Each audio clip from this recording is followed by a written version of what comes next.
Hello, grammar students. This is a short set of lessons on punctuation and capitalization. Now, it's not comprehensive, but it will get you through most writing assignments or quizzes and tests that you might take where you have to correct these. So we'll start with punctuation rules. And we want to know, what are all those marks that we put in our writing to break it up and make it understandable? First of all, use end marks. And this are three basic marks that you're using. A period for statements or commands, a question mark for question sentences, or an exclamation mark when you want to show emotion.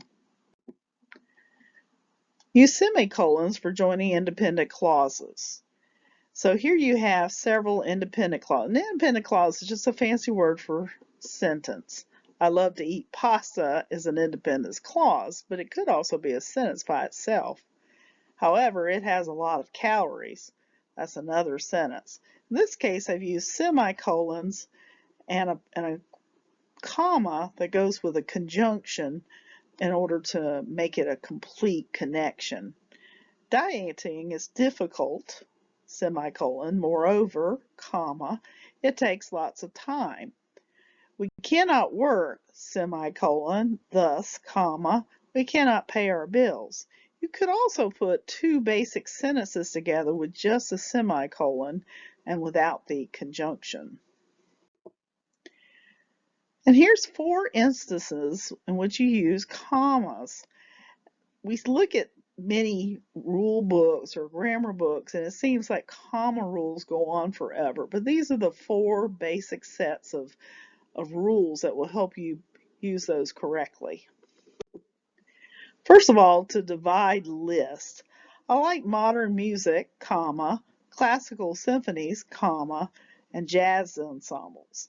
Now, in some cases, like the Oxford comma, you leave that out, but in this case, we're putting it in. It is January 4th, comma, 2000, in this case it would be 2021, and you notice this is a list, the day, comma, and the year. I work at 1637 Lawson Street, comma, Durham, comma, North Carolina. You do not have to put and since this is an address. And you could continue that and put comma, United States, comma, North America, comma, planet Earth. It's been a long, comma, dry summer. And so sometimes we go, well, when do I use that when it comes to adjectives? And a comma here is like saying and. In fact, all commas are a lot like when we put together lists are like using the word and, except we don't want to use and. And if you can't use and between the adjectives, then you shouldn't use a comma. For introductory phrases or words, in the evening, comma, I go home. This is a prepositional phrase.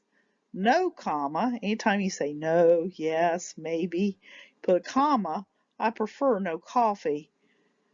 John, comma, did you take the trash out? And here I'm talking to John, and that's why I put the comma. After he left, comma, I drove to town. And this sounds a little bit like a sentence, but if you left out I drove to town, you would have a fragment.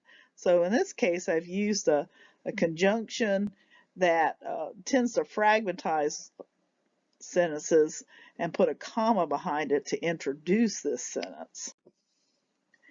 And then when you join clauses with fanboys, and again, these clauses are independent clauses that could stand alone as sentences, you should also use a comma. I wanted to go to the beach, comma, but there's my fanboy, John didn't. The house had a leak, comma, for the rain was pouring. Again, for here is a conjunction. Can you go, comma, or should I ask John? Or is your conjunction. Then you have interrupting or extra information that's dropped into sentences. It could be left out and you would still understand what was going on for the most part. John, comma, the carpenter, and use a second comma, is coming over now. The chickens, comma, which were in a coop, comma, were moved. Again, this could be left out. If you leave it out, then people might say, well, what chickens? And that's why we add this extra information with the 2 commas. My friend, comma, Sue, comma, is studying medicine. John, comma, along with Sue, comma, went to the beach. And again, along with Sue, this is not joining 2 words. If I wanted to say John and Sue, that would mean something different. Along with Sue is just sort of thrown in there for extra info in case you want to know who went with John. Use colons for list. So this is a colon, period over a period. And then you're going to use commas because these tend to introduce lists. And so you have a comma. There are a few more advanced cases where you might use semicolons, but we're not going to do that here. Do the following. Change sheets, comma, clean the windows, comma, dust the floor. We toured several cities, colon, New York, comma, Boston, comma, and Miami. There are a few special punctuation marks, and we'll look at those.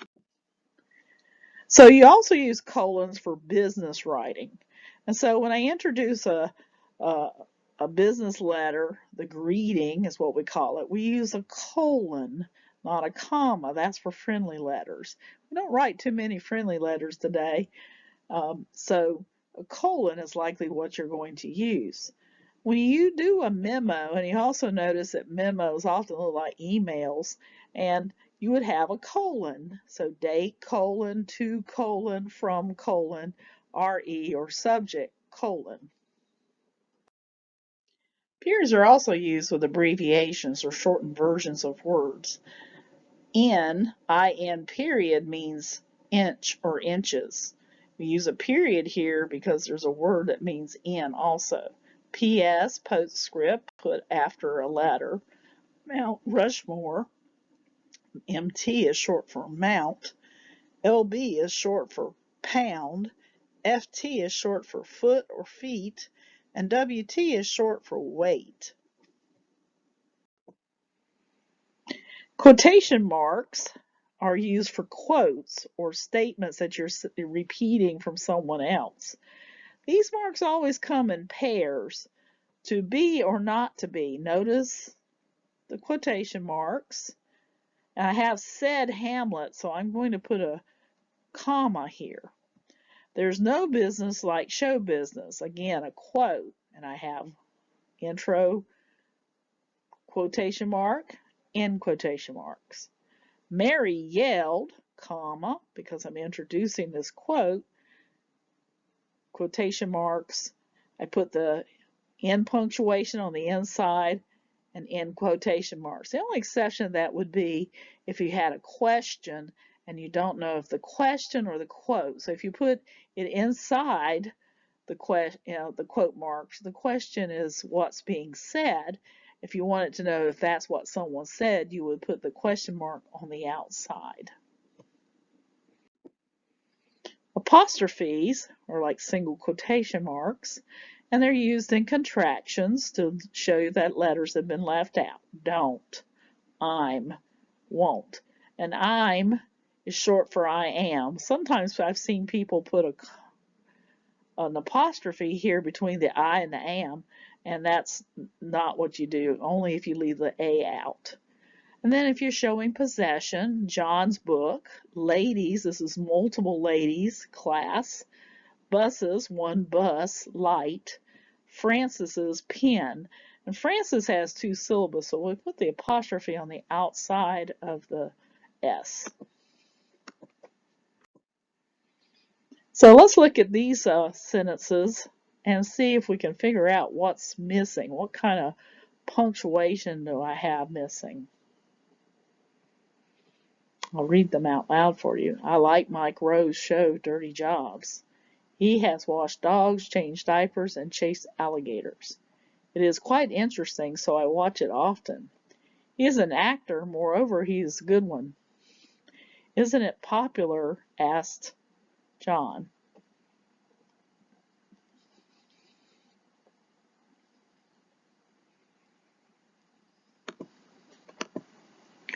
So let's look at the answers. So Mike Rose show. So needed an apostrophe to show possession. I put a comma here because show in Dirty Jobs is the name of the show. In this case, I underlined it. Most of the time you would do italics for the letters if you were typing. He has washed dogs, here's a list, comma, changed diapers, comma, and chased alligators, period.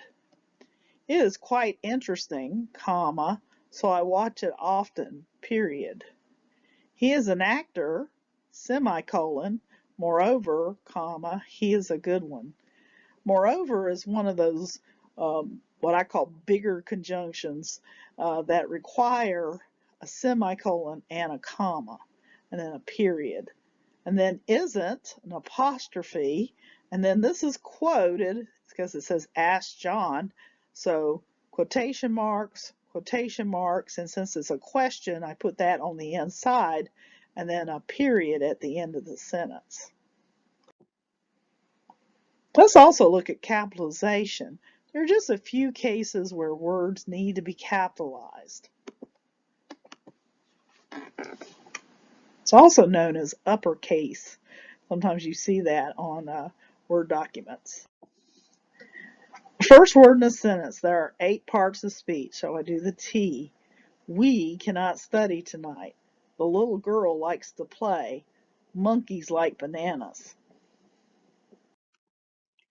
The word I is capitalized no matter where it is in the sentence. I love grammar. It happens to be the first word, but it would still be capitalized, even if it's in the middle, like Sue and I like to study. Woe am I. It's at the end of the sentence, we still capitalize it.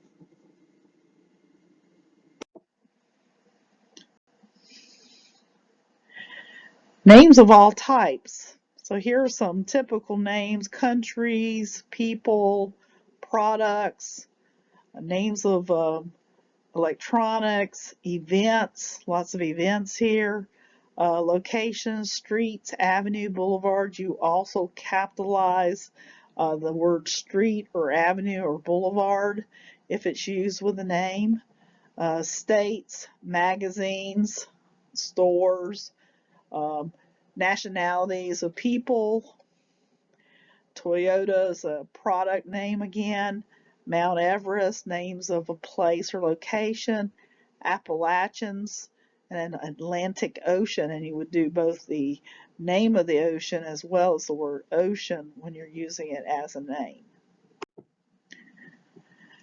First and last word in a title, and major words in between, and you'll know it's a title. It has, if you're doing a test, then the test would have to tell you that it's a title, but otherwise you would be writing about something maybe you already have read and you're familiar with. The Lord of the Rings, and I do the and rings, first and last words. Lord is a big important word, and I don't capitalize of the. I have a dream, which is the name of a speech. That's why it has quotation marks around it. And I capitalize I, have, and dream. Charge of the Light Brigade is the name of a poem. Again, charge and brigade, first and last words, and important words like light, and then of the does not. The Lion, the Witch, and the Wardrobe. Again, the first the is capitalized because it's the first word, and wardrobe because it's the last word. The House of Pain, this is the name of a TV show. Again, it looks like it's an italics. You see that here also and here, and that's because when you do titles of TV shows, plays, books, epic poems, you would all capitalize, you would italicize those and capitalize the first, the last word, and important words in the middle. Formal titles: President Biden, Mother Teresa, Dr. Doolittle, Senator Obama, Mayor Bell, Secretary Rice, General Powell. And then if you have abbreviations or acronyms, and notice these don't have periods, but we use them almost as if they're words. ATM, PC, EOE, that's Equal Opportunity Employer, NAFTA, UN, United Nations, and then all the states have a United States postal abbreviation, and it's just the two capital letters, no periods. And then some agencies like NASA have been capitalized without any periods. So the first word in quotation, no matter where it is in a larger sentence, should also be capitalized. You are sweet. Can you come? Here's a quote from Albert Einstein. Try not to be a man of success, but rather to be a man of value. And then this one closes the quotation with Thomas Edison's mantra, but we capitalize the first word and we finish it up. We put a comma, I quote in my quote marks, and then I, of course, capitalize Thomas Edison's name. And if this were multiple sentences between the quote marks, you would still capitalize the beginning of each sentence. Any proper adjective, which are words that are derived from nouns, are also capitalized. American cheese, Greek salad, Jewish holiday, Muslim belief, Christian church, English class, French bread. When you proofread, you should use 3 little lines such as this in order to show that these are words that need to be capitalized. Those would only be useful if you were actually handwriting stuff. I know John is going to Washington, D.C., so I capitalize I, John, Washington, D, and C. If a letter does not need to be capitalized, you draw a line through the letter that says, I don't need to capitalize it. Thanks for watching the lesson on punctuation and capitalization. If you have any questions and you are one of my students, you can email me with that question, or you can enter questions or comments in the comment section below. Goodbye.